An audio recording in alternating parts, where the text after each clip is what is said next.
विघ्नहर्ता श्री गणेश, श्री गणेश, श्री गणेश।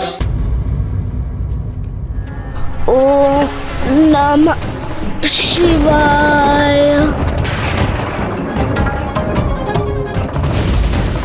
ओम नमः शिवाय। ओम नमः शिवाय। ये कैसी शीतलता का प्रभाव हो रहा है मुझ पर? मेरी उष्णता, मेरा ताप जैसे छिन गया हो मुझसे। ओम नमः शिवाय। ओम नमः शिवाय।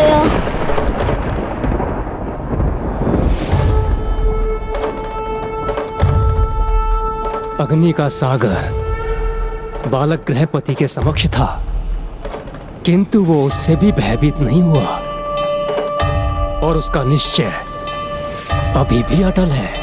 ओम नमः शिवाय। ओम नमः शिवाय। ओम नमः शिवाय। ओम नमः शिवाय। ओम नमः शिवाय।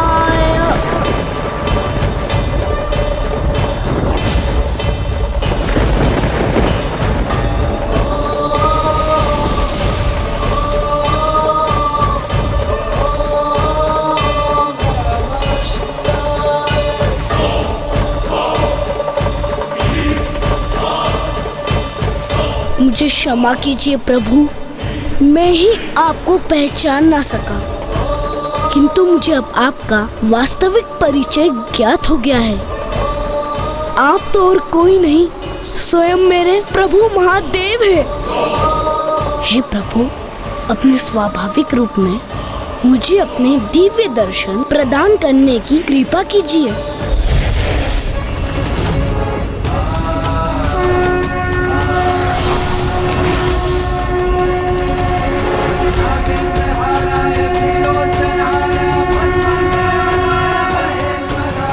अर्थात प्रभु तो पूर्व में ही वहां पहुंचकर अपने भक्त की परीक्षा ले रहे थे।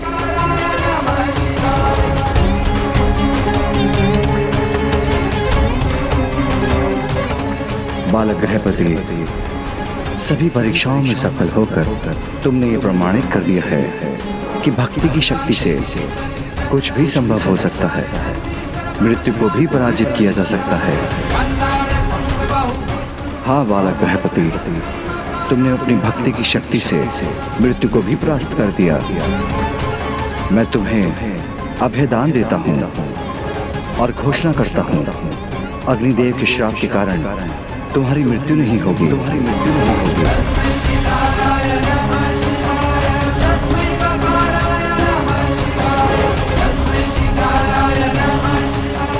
प्रभु महादेव ने स्वयं इस ऋषि पुत्र बालक को मेरे श्राप से मुक्त कर दिया।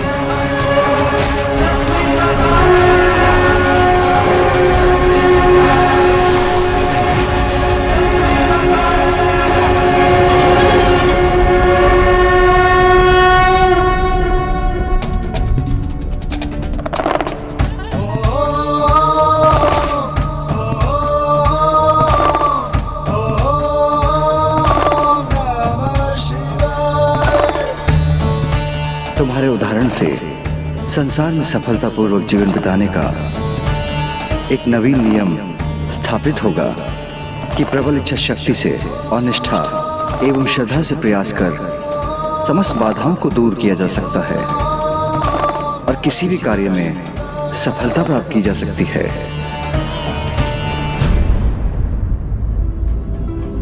हे महादेव, आपने मेरे श्राप से इस बालक को तो मुक्त कर दिया, किंतु अब मेरी गति क्या होगी? क्योंकि अब ताप के स्थान पर मैं शीतलता का विस्तार कर रहा हूं। इस प्रकार तो मेरा अस्तित्व ही मिट गया प्रभु। यह तो मेरा अंत का ही सूचक है, किंतु मेरा ऐसा क्या दोष था जिससे मुझे इतना कठोर दंड प्राप्त हो रहा है? और बालक गृहपति के पिता का क्या दोष था अग्निदेव, जिसको आपने श्रापित किया? हे अग्निदेव, मेरा तो एकमात्र आशय था कि मैं उस बालक और ग्राम को अनिष्ट से सुरक्षित रख सकूं। इसलिए मैं अपना धर्म निभाकर पुण्य कर्म कर रहा था। एक निर्दोष निरीह शिशु की रक्षा करने का ही तो धर्म निभाया था उन्होंने।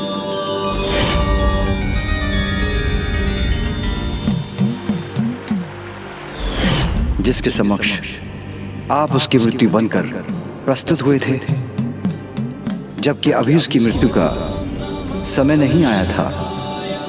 और बालक गृहपति का क्या दोष था अग्निदेव, जिसकी मृत्यु आपने उसके जन्म के पूर्व ही निर्धारित कर दी। हे प्रभु, मुझे क्षमा करें। मैं अपने क्रोध पर नियंत्रण नहीं रख सका। नियंत्रण ही तो अनिवार्य है अग्निदेव, क्योंकि व्यवहार, शक्ति और जीवा पर जिसका नियंत्रण नहीं होता वह अनेकों भूल करता है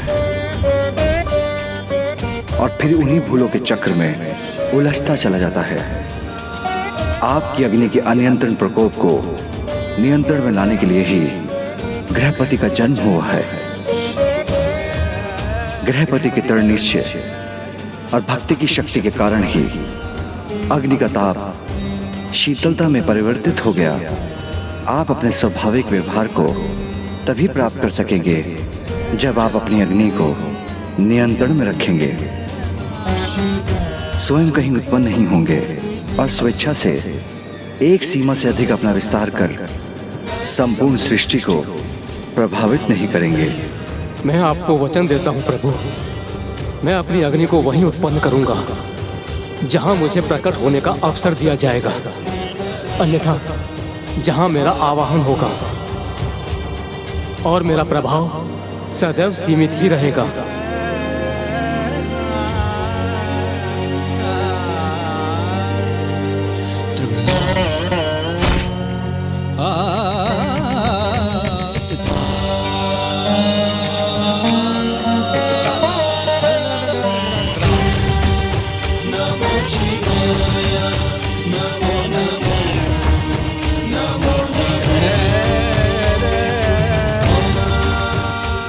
प्रभु, आपका कोटि कोटि धन्यवाद प्रभु, आपका कोटि कोटि धन्यवाद। प्रभु, जब अग्निदेव ने स्वयं पर नियंत्रण रखने का वचन दे ही दिया है, तो संसार में एक और नियम स्थापित होना चाहिए। अग्नि के प्रति सबको सदा सचेत रहना चाहिए। अग्नि के उपयोग के उपरांत उसे अवश्य बुझाना चाहिए। आनंद और व्यसन के लिए अग्नि का उपयोग कभी नहीं होना चाहिए। तुमने सर्वथा उचित कहा बालक गृहपति। आज के उपरांत तुम्हारी कथा से समस्त जगत अग्नि के उपयोग के नियम को सदा स्मरण रखेगा और मैं तुम्हें सभी दिशाओं का नियंत्रक होने का आशीष देता हूं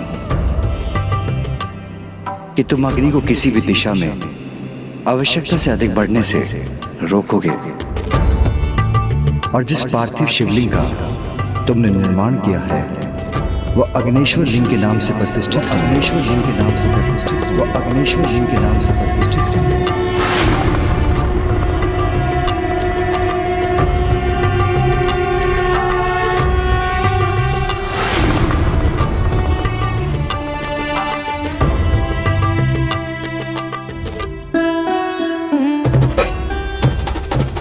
और आने वाले समय में जो भी अग्नेश्वर लिंग की उपासना करेंगे उनका जीवन अग्नि अथवा अग्नि तत्व के किसी भी कुप्रभाव से सुरक्षित होगा।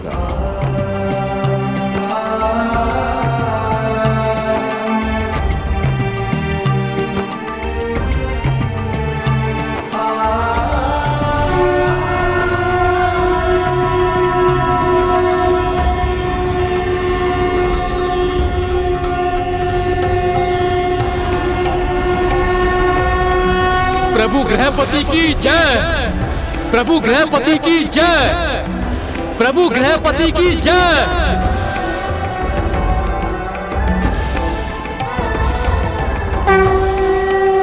हमें प्रभु महादेव के गृहपति अवतार से ये सीख प्राप्त होती है कि पूर्ण श्रद्धा और पूर्ण इच्छा शक्ति से कोई प्रयास किया जाए तो वो असंभव से भी संभव हो सकता है। हाँ गौरी पुत्र, यही थी प्रभु गृहपति की कथा, जिन्होंने अपनी भक्ति से उस अग्नि को भी शीतल होने पर विवश कर दिया और अपनी मृत्यु को टाल दिया। जय हो प्रभु गृहपति की। जब तक मैं प्रभु के गृहपति अवतार की कथा संपन्न नहीं कर देता, तब तक आप समस्त प्रयास करते रहिए, किंतु मेरे पास इतना समय नहीं कि मैं उन्हें असफल होता देखता रहूं। मुझे दिवस के अंत तक लंका अवश्य पहुंचना है। प्रभु गृहपति की कथा भी पूर्ण होने वाली है। अब मेरे पास अधिक समय शेष नहीं है। कुछ भी हो जाए, किंतु मैं प्रभु के आत्मलिंग को लंका नहीं जाने दे सकता। इसलिए मुझे अपनी शक्ति में वृद्धि कर लंकेश को रोकना ही होगा। लंकेश जो कर रहे हैं वो किसी भी दृष्टि से उचित नहीं, किंतु फिर भी वो अग्नि के इतने प्रचंड प्रभाव को सहकर भी आत्मलिंग को स्वयं से दूर नहीं होने दे रहे हैं। ऐसा कर वो भी प्रभु महादेव के प्रति अपनी अटूट भक्ति का ही उदाहरण प्रस्तुत कर रहे हैं। लंकेश की प्रभु भक्ति के समक्ष मुझे एक बार पुनः विवश होकर उनके लिए विघ्नहर्ता बनना ही पड़ेगा। और आने वाले समय में जो भी अग्निश्वर लिंग की उपासना करेंगे, उनका जीवन अग्नि अथवा अग्नि तत्व के किसी भी कुप्रभाव से सुरक्षित होगा। प्रभु गृहपति की जय। कदाचित अग्नि से लंकेश की रक्षा करने हेतु मुझे भी वही करना होगा जो प्रभु गृहपति के लिए स्वयं प्रभु महादेव ने किया था। हे अग्निदेव, कृपया शीतल होकर लंकेश के कष्ट को क्षीण करें।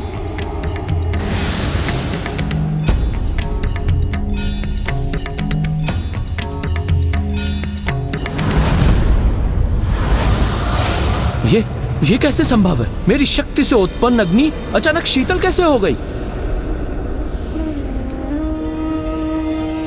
ये प्रभु गृहपति के नाम को उच्चारण करने का और उनकी कथा सुनाने का सुफल है ये। रुक जाइए नंदेश्वर जी, अपनी तपोशक्ति को व्यर्थ ना कीजिए, क्योंकि लंकेश रावण हूं मैं। मुझे कोई क्षति नहीं पहुंचा सकता, किंतु यदि मैं चाहूं तो तुम सभी शिवगणों को इसी क्षण मिटा सकता हूं। लंकेश, ये मात्र तुम्हारा भ्रम है कि तुम मुझे अथवा अन्य शिवगणों को कोई क्षति पहुंचा सकते हो।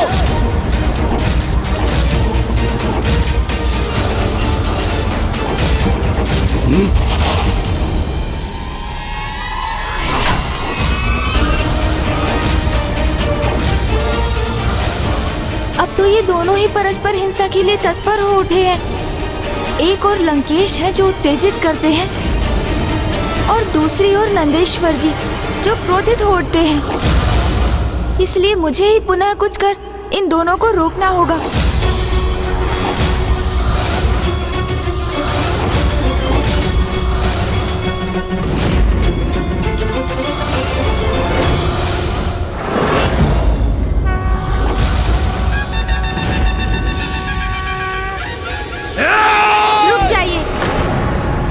सावधान, आप में से कोई भी इस रेखा का उल्लंघन नहीं करेगा।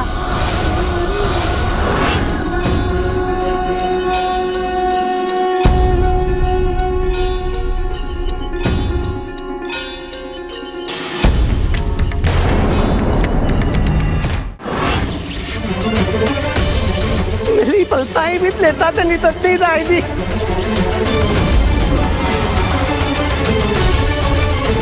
हे गणपति जी, आप इस लंकेश का साथ क्यों दे रहे हैं? मैं यहाँ लंकेश का नहीं, धर्म का साथ दे रहा हूँ नंदेश्वर जी, क्योंकि प्रभु के आत्मलिंग को शक्ति और हिंसा से प्राप्त करना सर्वथा अनुचित है। लंकेश ने तो आपको चुनौती दी थी, जिसे आप पूर्ण कर प्रभु के आत्मलिंग को प्राप्त कर सकते थे, किंतु आप अथवा कोई भी अन्य शिवगण उनके चरणों को नहीं डिगा सके। और कदाचित ये इसलिए हुआ क्योंकि लंकेश जी पर उनके प्रभु महादेव की कृपा है, और उससे भी अधिक जिनके हाथों में प्रभु के आत्मलिंग रूपी शक्ति और दिव्यता स्थित है, तो उन्हें भला पराजित कर भी कौन सकता है।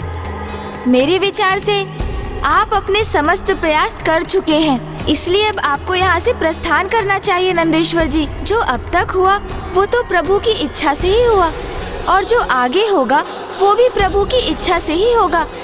इसलिए आप सभी का कैलाश लौटना उचित होगा। उचित है।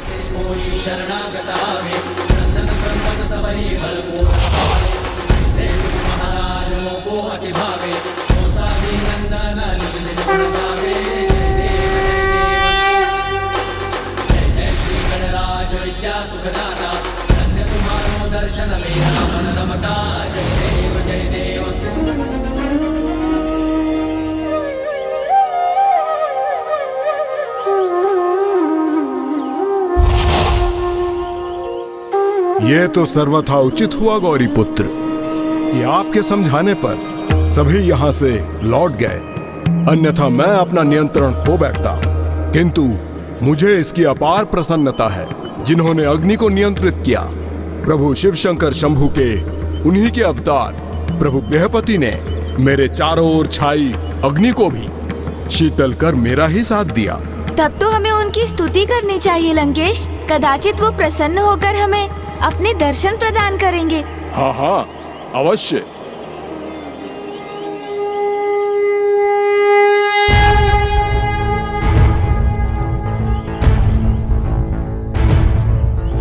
त्रयंबकं सदाशिवं नमामि हे उमापति जय नीलकंठ जय अनंत नमोस्तुते नमोस्तुते।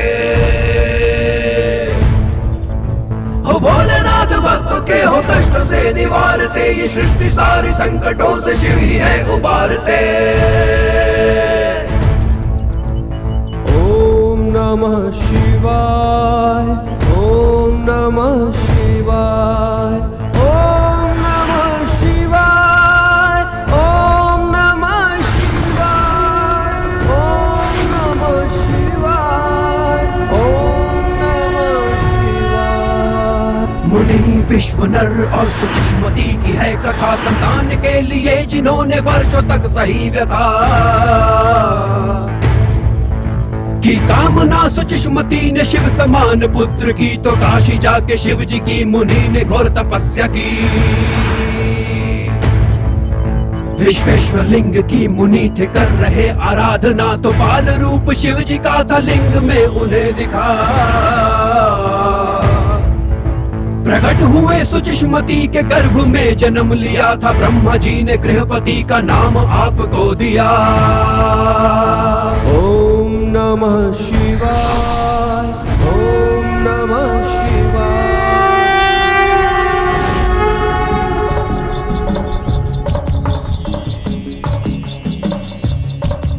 प्रणाम प्रभु गृहपति। प्रणाम। कल्याण हो।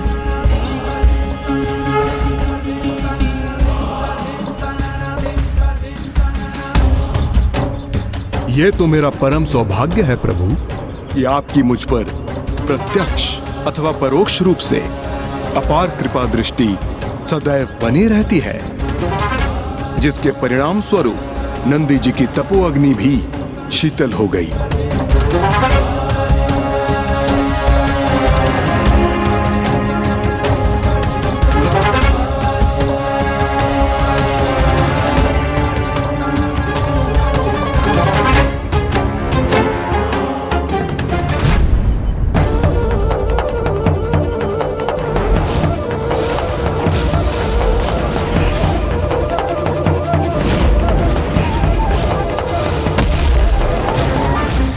ये क्या? प्रभु गृहपति जी की दृष्टि तो आत्मलिंग पर ही स्थिर है। कहीं ये भी प्रभु वीरभद्र जी और भैरव जी के समान मेरे प्रति आक्रामक तो नहीं होने जा रहे हैं? लंकेश रावण, आपके हाथों में प्रभु का ये आत्मलिंग होने का एक ही संभव कारण है कि आपने स्वयं को सदा महादेव का परम भक्त प्रमाणित किया। प्रबल इच्छा शक्ति और पूर्ण निष्ठा एवं श्रद्धा से कुछ भी संभव हो सकता है।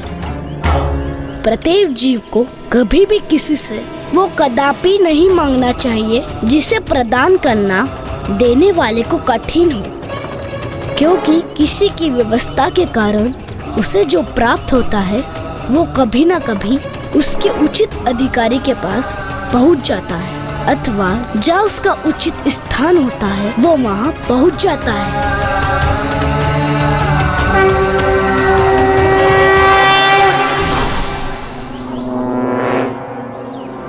प्रभु गृहपति की सीख नंदी जी के लिए सर्वथा उचित है गौरीपुत्र, क्योंकि प्रभु के जिन आत्मलिंग पे मेरा अधिकार है वो नंदी जी के इतने प्रयासों के उपरांत भी मेरे साथी हैं। सत्य है, कभी कभी अहंकारवश बड़े से बड़ा ज्ञानी भी छोटी सी बात का गूढ़ रहस्य समझने में असमर्थ हो जाता है। गौरीपुत्र, किंतु आपने नंदी जी को यहाँ से भेजने में थोड़ी शीघ्रता कर दी।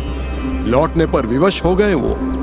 यदि वो प्रभु के वचनों का श्रवण करते तो वो एक श्रेष्ठ और आवश्यक सीख प्राप्त करते। अवश्य।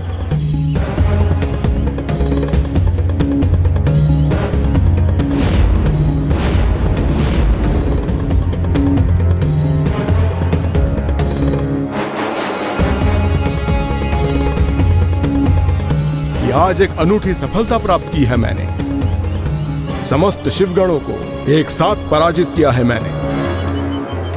कोई टिक नहीं पाया मेरे समक्ष।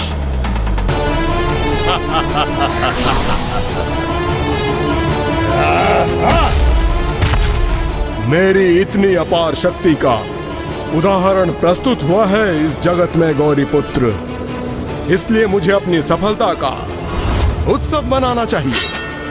अवश्य होगा मेरी इस विजय का उत्सव। रुकिए लंकेश जी, प्रकृति को हानि पहुंचाना अनुचित है। अब कोई भी मेरे मार्ग में बाधा बनने का दुस्साहस नहीं करेगा।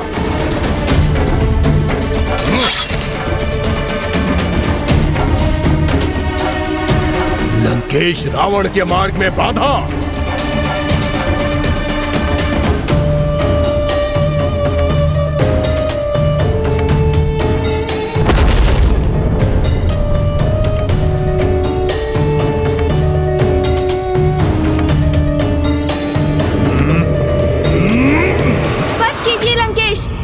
रुक जाइए।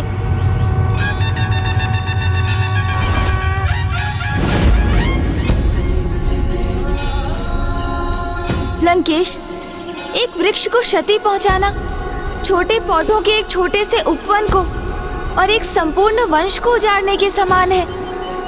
और प्रभु के आत्मलिंग को अपने हाथों में लेकर आप इतना बड़ा पाप मत कीजिए।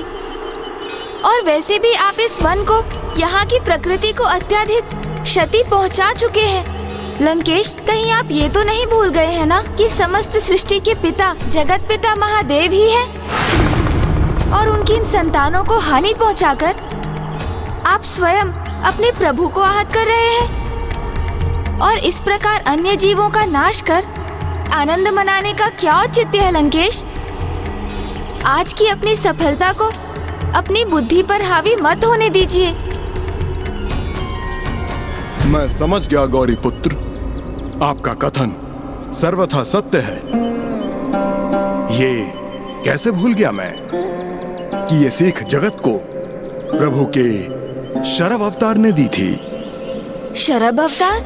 हाँ गौरीपुत्र, वो शरभ अवतार जिन्होंने संसार को ये सीख दी कि अपनी सफलता को अपनी बुद्धि पर हावी नहीं होने देना चाहिए। और ये सीख तो उन्होंने आपके मामा श्री हरिनारायण के माध्यम से जगत के समक्ष इसका उदाहरण प्रस्तुत किया।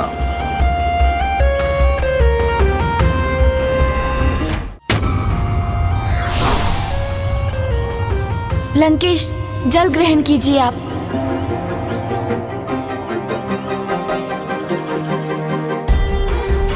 लंकेश, पिताश्री के शरभ अवतार की कथा मुझे विस्तार से सुनाने की कृपा कीजिए।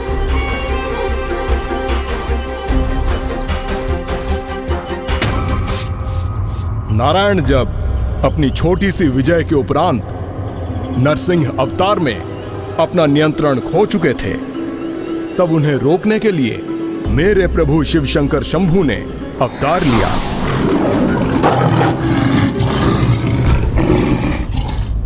ये उस समय की कथा है गौरीपुत्र, जब हिरण्यकश्यप नाम के महाबली महाप्रतापी असुर ने अपने तप से पितामह ब्रह्मदेव को प्रसन्न कर उनसे एक अद्भुत वरदान मांगा था।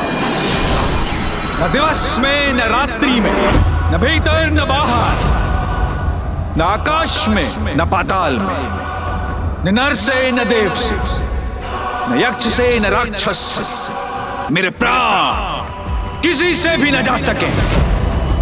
और उससे भी अधिक ब्रह्मदेव, इस संसार में जिसकी भी आपने रचना की है, उनमें से कोई भी मेरा वध न कर सके।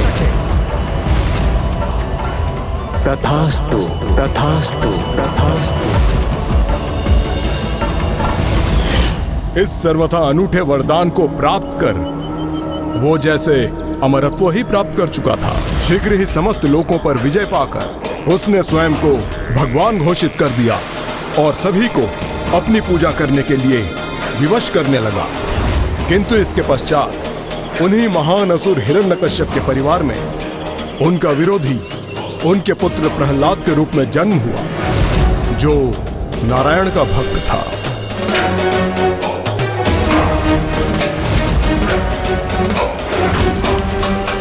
प्रहलाद ने अपने पिता को भगवान के रूप में स्वीकार नहीं किया, जो हिरण्यकश्यप के लिए इतना असहनीय था कि उसने अपने पुत्र प्रहलाद का वध करने का निर्णय लिया।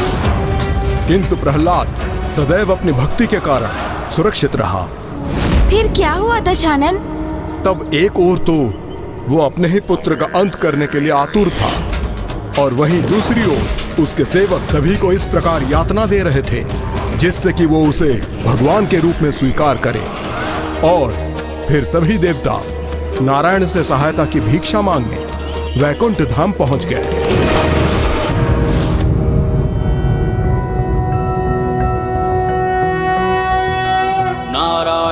हे प्रभु श्री हरि नारायण, अब समस्त जगत को आप ही संकट से मुक्त करा सकते हैं। वर्धनोद्धरम देवम भूधरम भुवनेश्वरम।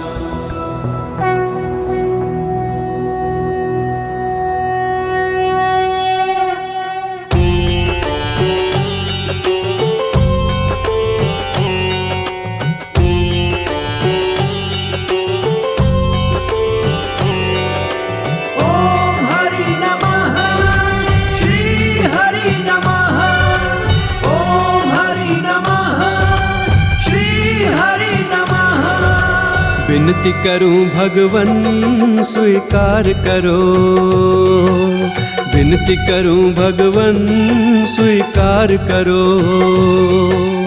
इस सृष्टि का तुम ही उद्धार करो, उद्धार करो। विनती करूं भगवन स्वीकार करो। रच दो लीला अब हरी,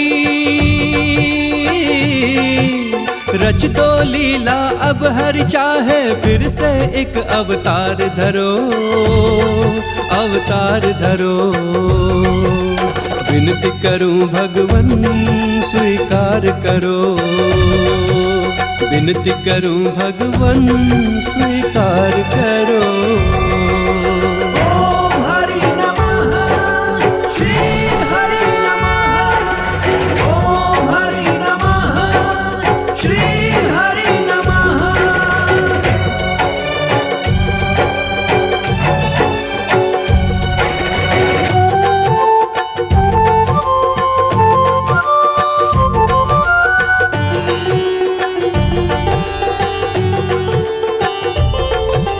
हम सबके पालनहारे हो, इस सृष्टि के रखवारे हो। हम सबके पालनहारे हो, इस सृष्टि के रखवारे हो। जब जब विपदा आई जग पे प्रभु आप ही बने सहारे। समाधान कोई संकट का दो, जन जन का कल्याण करो, कल्याण करो। विनती करूं भगवन स्वीकार करो। इस सृष्टि का तुम ही उद्धार करो, उद्धार करो। विनती करूं भगवन स्वीकार करो।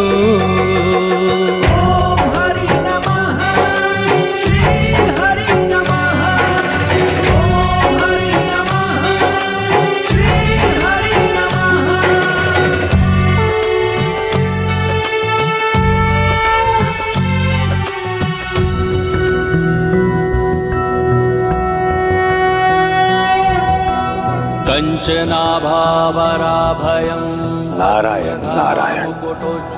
प्रभु, आपने इस संसार को वचन दिया था कि जब जब इस संसार में धर्म की हानि होगी, संत जनों पे संकट छाएंगे और भक्त जनों के साथ दुर्व्यवहार होगा, तब तब आप इस संसार की रक्षा हेतु इस संसार में प्रकट होंगे।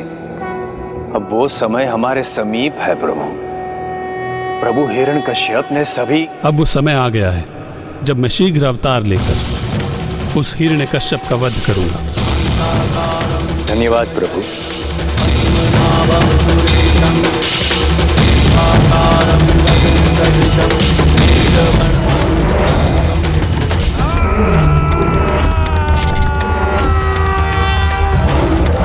नरसिंह अवतार नारायण के क्रोध से उत्पन्न अवतार, जो उत्पन्न तो हुआ था सृष्टि को संकट से मुक्त कराने के लिए, किंतु सृष्टि के अस्तित्व पर ही संकट का कारण बन गया और उसी संकट का अंत करने के लिए मेरे प्रभु को शरद अवतार लेना पड़ा। शरद अवतार ये उन दिनों की कथा है जब आपके मामा श्री हरि नारायण अपनी एक तुच्छ सी विजय के पश्चात अपना संपूर्ण विवेक ही खो बैठे थे और उन्हें स्वयं के कुछ अधिक ही शक्तिशाली होने का भ्रम भी हो गया था। लंकेश, आप तो महादेव के अवतारों की कथा सुना रहे थे, किंतु आपकी कथा में तो अब मामा जी श्री हरि नारायण अवतार लेने जा रहे हैं। देवताओं ने एक बहुत बड़ी भूल कर दी थी कि वो सहायता प्राप्त करने नारायण के पास चले गए थे। यदि वो मेरे आराध्य प्रभु महादेव शिव शंकर शंभू के पास जाते तो नारायण को अवतार लेने की आवश्यकता ही नहीं होती, क्योंकि नारायण के इस अवतार के उपरांत मेरे प्रभु महादेव ने उन्हें रोकने के लिए अवतार लिया था।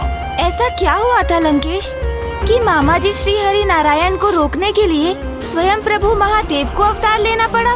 गौरी पुत्र, नारायण ने अवतार लेकर हिरण्यकश्यप के अंत करने की घोषणा की, किंतु हिरण्यकश्यप तो किसी भी उपाय से अपने पुत्र का वध करने के लिए अडिग था। तू मेरा पुत्र नहीं, शत्रु है और आज मैं तुम्हारा वध करूंगा। असुरों में सर्वोच्च अवश्य हैं आप, किंतु जन्म और मृत्यु आपकी नहीं, श्री हरि की इच्छा से होते हैं। तो क्या तुम्हारे श्री हरि मुझसे भी तुम्हारी रक्षा करेंगे? अवश्य। श्री हरि, श्री हरि, श्री हरि। दिखो, मुझे तो नहीं दिखते तुम्हारे हरि। कहाँ है वो? अगर तुम्हारी रक्षा करने आए हैं तो कहाँ है वो? बोलो, दिखाओ मुझे, कहाँ है वो? प्रभु नारायण हरि तो सर्वत्र है पिताश्री, कोई ऐसा स्थान नहीं जहाँ वो नहीं हो। अच्छा, तब फिर तो इस गदा में भी है जिससे मैं तुम्हारा वध करने वाला हूँ। अवश्य है पिताश्री, खड्ग में है, खम्भ में है, जहाँ दृष्टि जाती है, जहाँ नहीं भी जाती है, सभी स्थानों पर है मेरे प्रभु श्री नारायण। तुम्हारे कहने का अर्थ है कि वो मुझ में है, तुम में है, इस स्तंभ में भी है। अवश्य। तो ठीक है, अगर मुझे तुम्हारे श्री हरि इस स्तंभ में नहीं दिखे तो सर्वप्रथम मैं तुम्हारे शीश के अनेकों टुकड़े कर दूंगा। ओम नारायणाय नमः। ओम नारायणाय नमः।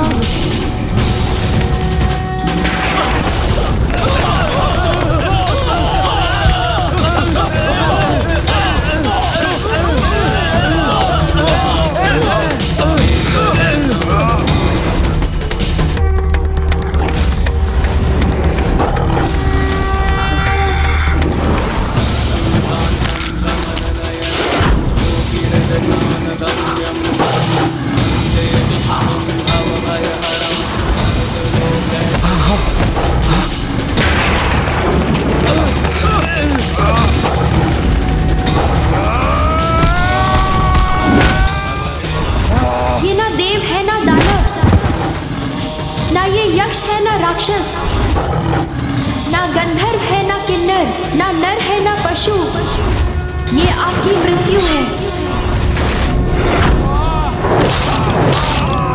ना भीतर ना बाहर, ना आकाश ना पाताल, ना जल में ना थल पर, ना दिवस है ना रात्रि है, ये स्थान और ये पल दोनों आपकी मृत्यु के लिए है। ये ना अस्त्र है ना शस्त्र है, मृत्यु के साधन हैं।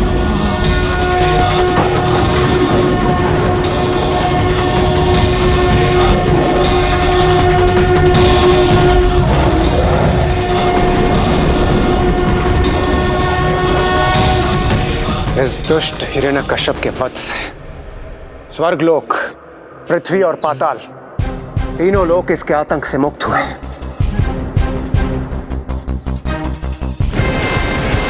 स्वामी के प्रभु नरसिंह अवतार की इस भीषण गर्जना से तो वैकुंठ भी कंपित हो उठा।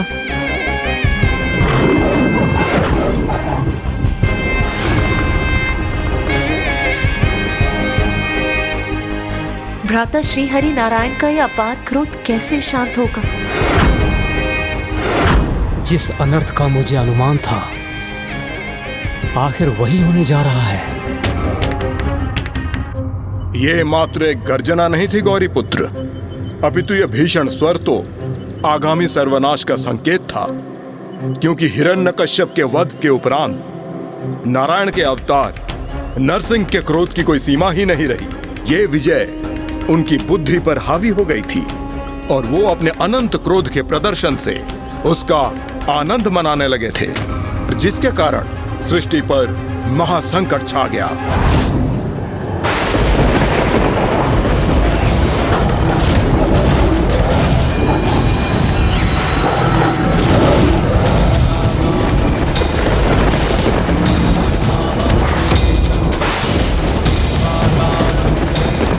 ये सभी देवता इस प्रकार स्तब्ध क्यों?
स्वामी के साथ ये क्या हो रहा है? वो अपने स्वाभाविक स्वरूप में क्यों नहीं लौट रहे हैं?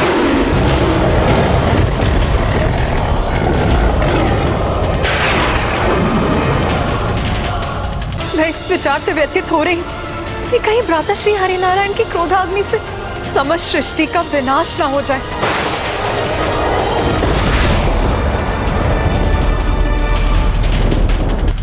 स्वामी, आप तो अपने ध्यान में भी इतने विचलित प्रतीत हो रहे हैं। अवश्य आपको भी यही चिंता सता रही है।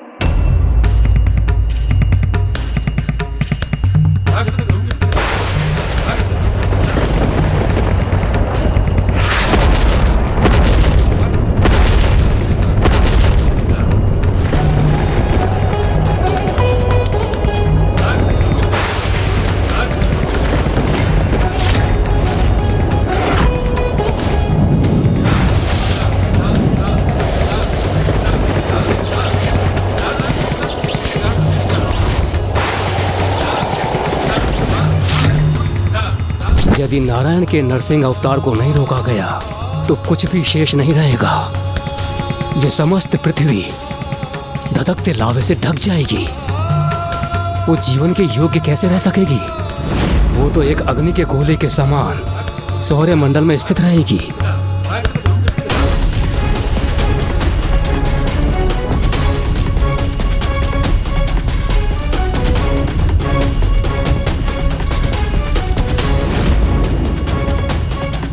फिर तो ऐसा होने से किसी न किसी को तो रोकना ही होगा ना स्वामी। किंतु इतनी क्षमता किसमें है जो प्रभु श्री हरि नारायण के नरसिंह अवतार को रोक सके?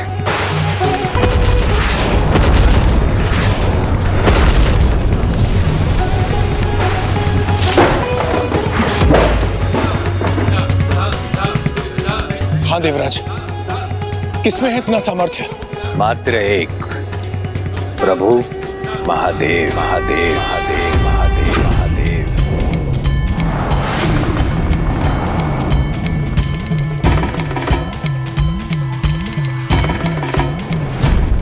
लंकेश, तो क्या सभी देवता प्रभु महादेव के पास गए? फिर प्रभु महादेव ने क्या किया?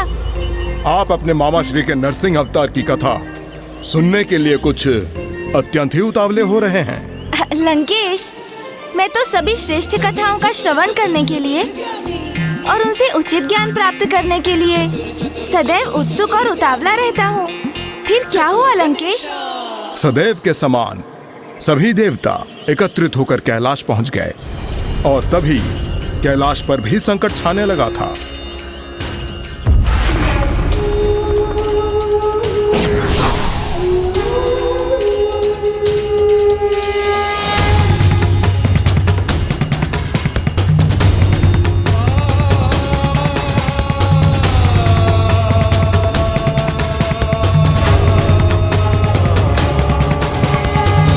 हे प्रभु शिव शंकर, हे भोलेनाथ, अब तो हम सबको आपका ही आसरा है। हे प्रभु हर कृपा कीजिए, हर लीजिए सृष्टि पर छाए संकट को।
विनती करूं भगवन स्वीकार करो, विनती करूं भगवन स्वीकार करो।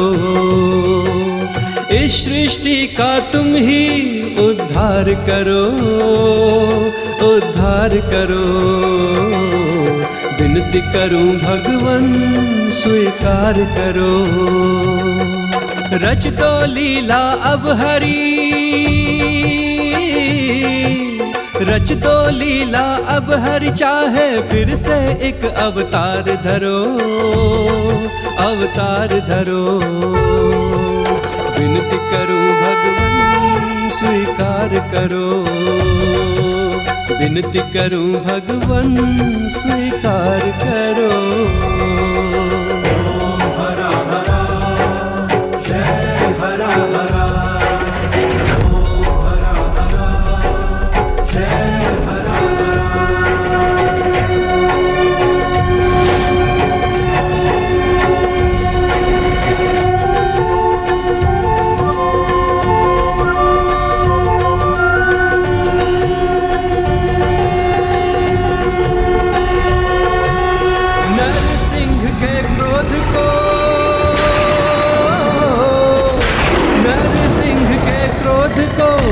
शांत करो प्रभु, हम सब पे उपकार करो।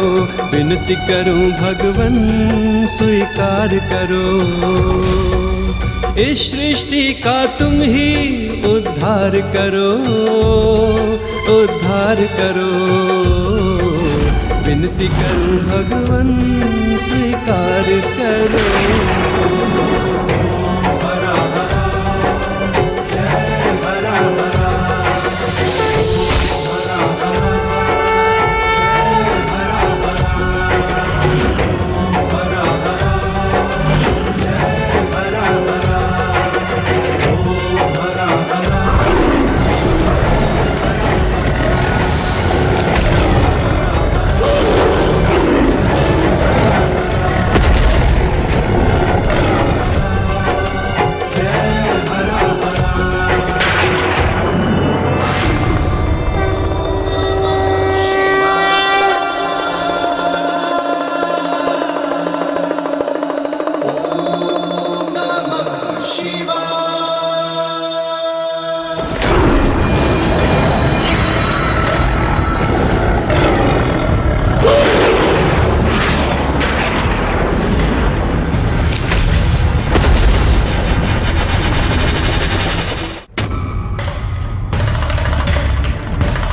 मुझे ज्ञात है आप सभी यहाँ क्यों उपस्थित हैं।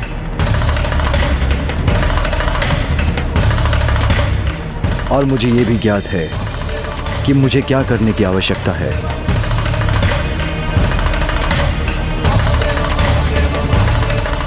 वीरभद्र वीरभद्र वीरभद्र।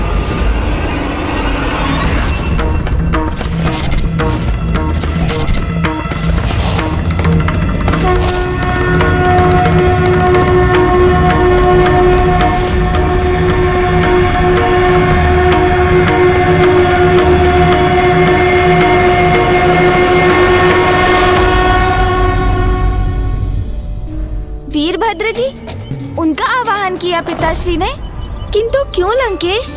हाँ गौरी पुत्र, जिस प्रकार आप अभी अचंभित हैं, उसी प्रकार तब देवी पार्वती प्रभु के इस निर्णय को सुनकर स्तब्ध रह गई थी। श्री हरि नारायण के नरसिंह अवतार का सामना अब वीरभद्र जी से होगा, इसकी कल्पना से ही वो चिंतित हो उठी थी।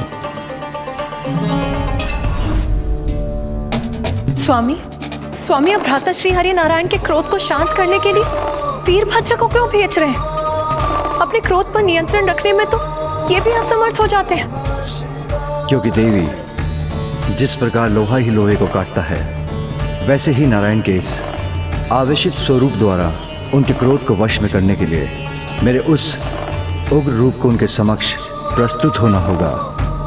नहीं स्वामी, कदाचित इससे स्थिति शांत होने के स्थान पर और भी विकट रूप धारण कर लेगी। आप व्यर्थ चिंता कर रही हैं देवी। मैं वही कर रहा हूं जो स्वयं नारायण ने मुझे करने के लिए कहा। यह तो उनकी लीला का ही भाग है।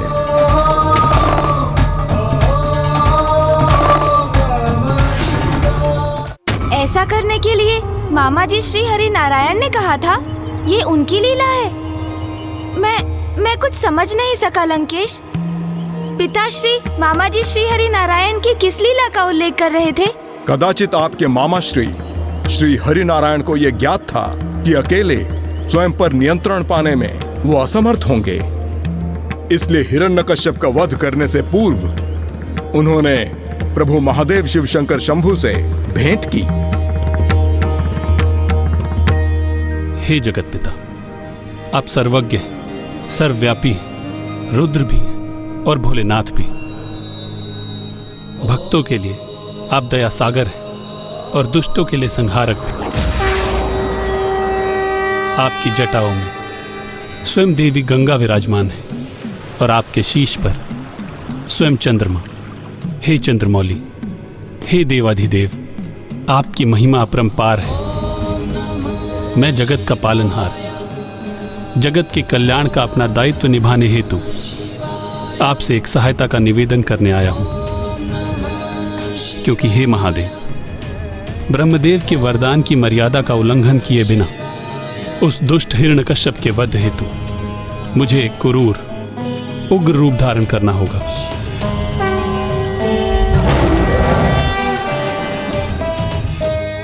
किंतु मुझे संशय है कि उस उग्र रूप में मैं स्वयं पर नियंत्रण नहीं रख सकूंगा, क्योंकि उस समय मेरे शरीर का अर्धभाग सिंह का होगा, जिस कारण मैं अत्यंत उग्र और आक्रामक हो जाऊंगा। किंतु इस परिस्थिति की यही विडंबना है कि परिणाम कुछ भी हो, किंतु मुझे अपने भक्तों की रक्षा और संसार के कल्याण हेतु ये स्वरूप धारण करना ही होगा। यदि मैं स्वयं पर नियंत्रण खोकर स्वयं को संभालने में असमर्थ हो जाऊं, तो मेरे द्वारा सृष्टि को कोई क्षति पहुंचने के पूर्व कोई भी उपाय कर मुझे नियंत्रित करने के लिए प्रेरित करने की कृपा कीजिएगा। फिर भले ही इसके लिए आपको अपने किसी भी स्वरूप में मेरे समक्ष क्यों ना आना पड़े। हे भोलेनाथ, आप साम, दाम, दंड, भेद किसी भी प्रकार मुझे अवश्य रोक लीजिएगा। आप निश्चिंत रहिए श्री हरिनारायण। आपको आपके इस अवतार में स्वयं शांत होने के लिए कुछ समय अवश्य दूंगा मैं। किंतु यदि फिर भी आप अपने क्रोध पर नियंत्रण न कर सके, तो समय रहते जो आवश्यक होगा वो अवश्य करूंगा मैं।